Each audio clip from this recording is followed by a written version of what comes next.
Pêcheur d'Islande, un film de 1933 de Pierre Gerlet d'après le roman de Pierre Loti, avec dans la distribution Marguerite Weitenberger, Yvette Gilbert, Tommy Bourdelle.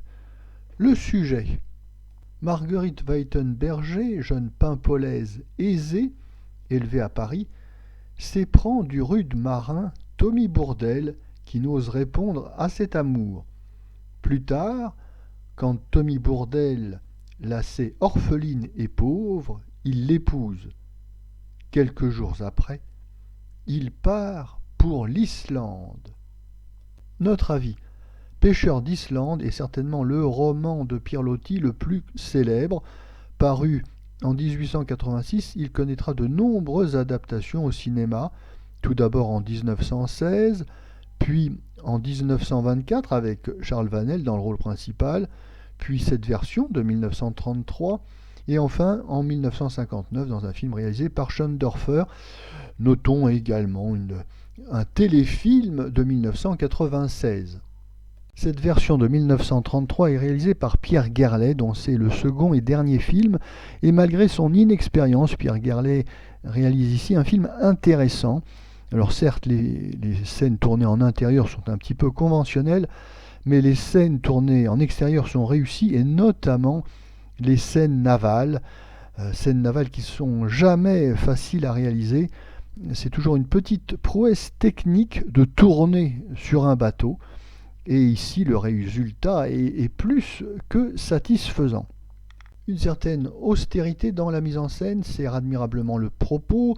On évite le piège du pittoresque facile, et l'histoire n'en paraît que plus authentique.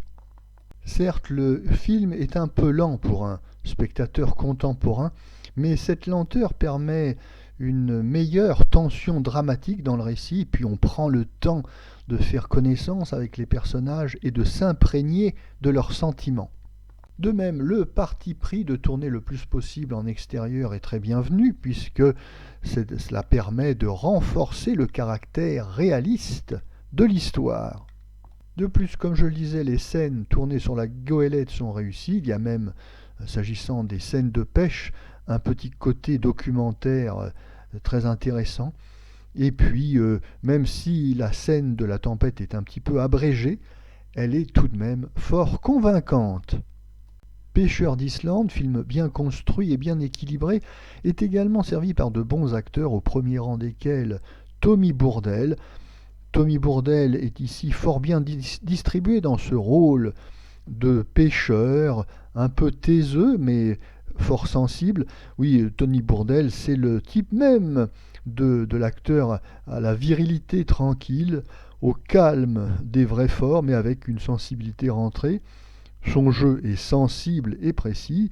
C'est un des meilleurs acteurs de ce début des années 30. On se souvient notamment de son excellente prestation dans le film de Léon Poirier, Caïn, en 1930. Bien que débutante, sa partenaire Marguerite Weitenberger, qui ne tournera que 2 films dans sa carrière, est à la hauteur du rôle grâce à son jeu sobre et naturel.